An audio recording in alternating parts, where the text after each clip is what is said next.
Ini empat mata, Pak Menhan, boleh nggak? Ini saya anggap etis.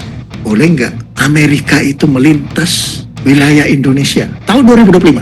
Boleh nggak melintas wilayah Indonesia apabila kami ingin melintas untuk keperluan tertentu yang mendesak? Oke, lanjut sedikit dari video kemarin, Bos. Jadi, jika kemarin kita bahas pernyataan Kemhan RI soal Menteri Perangnya Mamarika yang menawarkan Indonesia untuk jadi pusat maintenance pesawat Hercules se-Asia, ini kita bicara soal akses lintas udara militer Mamarika di Indonesia.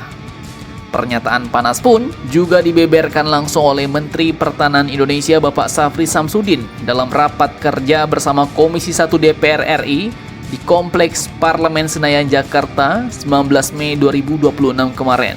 Nah, ini jadi admin ceritakan agar mudah dicerna, Bos, tapi tetap valid nih sesuai dengan pernyataan Menhan. Jadi ternyata semua bermula saat Forum ASEAN Defense Minister Meeting Plus di Kuala Lumpur tahun lalu, Bos. Menteri Perangnya Amerika, Pete Hegseth ini pun pada waktu itu tiba-tiba meminta pertemuan empat mata dengan Menhan Syafri. Menteri Perang Amerika ini pun disebut menyampaikan ketertarikan besar terhadap strategi pertahanan Indonesia yang dianggapnya defense aktif, alias Indonesia sebenarnya bukan negara tukang cari ribut, tapi kalau diganggu siap untuk mempertahankan diri. Dan Menteri Perang Amerika itu pun memberikan dukungannya. Nah, setelah itu muncul pertanyaan sensitif dari Menteri Perangnya Amerika, kurang lebih begini, Bos. Pak, kalau ada kebutuhan mendesak tertentu, boleh tidak pesawat kami melintas wilayah udara Indonesia? Akan tetapi kami akan ikut aturan-aturan yang dikeluarkan Indonesia. Nah loh, jadi itu poin utamanya, Bos. Jelas, ini levelnya bukan cuma numpang lewat kayak ojol salah masuk gang ya. Ini pertanyaan dari Pentagon ke negara terbesar di Asia Tenggara, Bos. Dan yang bikin menarik, Menhan Syafri pun justru menjawab dengan sangat diplomatis dan super hati-hati. Katanya, walaupun ada harapan, tapi saya akan lapor kepada presiden saya. Nah, jadi intinya posisi jawaban Indonesia itu belum terkunci, Bos. Menhan Syafri tidak langsung bilang iya dan juga tidak bilang tidak. Karena beliau tahu yang minta adalah Menteri Perangnya Amerika langsung. Dan memang isu itu sangat sensitif, Bos. Harus ditelisik dampaknya terhadap kepentingan nasional. Apalagi posisi Indonesia memang gila strategisnya. Diapit Samudra Hindia dan Pasifik, dekat Laut Cina Selatan. Dan punya jalur vital dunia seperti Selat Malaka, Alki sampai Natuna. Jadi kalau Amerika bisa mempercepat akses udara di wilayah Indonesia, maka itu bakal sangat membantu mobilitas militer mereka di kawasan Indo-Pasifik. Tapi jelas, Indonesia tidak akan jadi pangkalan siapa-siapa, Bos. Dan disinilah pernyataan Menhan Syafri jadi penting nih.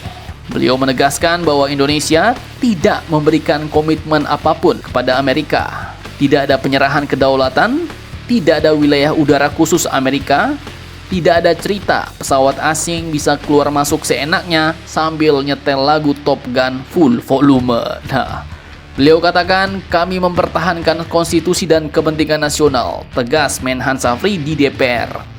Menariknya lagi, setelah pertemuan di Malaysia itu, Menhan Syafri pun kemudian diundang ke Pentagon di Washington pada 13 April 2026 kemarin. Dan dari sana lahirlah kerjasama pertahanan bernama Major Defense Cooperation Partnership atau MDCP, Bos. Namun sekali lagi Menhan Syafri pun menegaskan bahwa yang diteken hanyalah Letter of Intent atau LOI, bukan aliansi militer, bukan fakta pertahanan, dan bukan izin permanen overfly.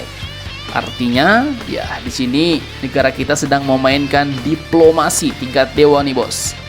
Di satu sisi, Jakarta menerima pendekatan Amerika dalam kerjasama pertahanan, intelijen, dan teknologi militer. Tapi di sisi lain, Indonesia juga tetap menjaga prinsip bebas aktif, tetap akor dengan Tiongkok, Prancis, Turki, Rusia, Korea Selatan, dan negara-negara ASEAN lainnya. Dan sampai saat ini jelas, permintaan blanket overflight clearance itu belum disetujui, Bos. Dan perlu admin tekankan, sebenarnya blanket overflight clearance itu bukan berarti Amerika boleh bebas keluar masuk seenak jidatnya tanpa izin. Tapi maksudnya, Ada mekanisme izin yang dipermudah, kemudian berlaku dalam periode tertentu. Untuk kategori penerbangan tertentu, dalam hal ini konteksnya mungkin adalah penerbangan militer, sehingga tak perlu mengurus izin satu persatu terlalu lama saat mau lewat. Nah, ini yang sebenarnya menimbulkan pemikiran negatif ya kan? Karena dikatakan bahwa permintaannya kalau ada kebutuhan mendesak tertentu katanya bos. Boleh tidak pesawat kami dari militer Amerika melintasi wilayah udara Indonesia? Kata-kata mendesak itu terutama bagi penerbangan militer, salah satunya ya bisa berbau-bau operasi militer bos. Dan apabila operasi itu menargetkan atau merugikan negara lain atau negara ketiga, contohnya China atau Iran, waduh, itu yang cukup amsyong bos. Bisa-bisa kita yang kena batunya. Duar. Nah, jadi bagaimana menurut kalian tentang hal ini? Jangan lupa komentar, tetaplah kalian barbar dan jangan santuy terus demi Indonesia tangguh. Salam Indomax, Indo Magazines.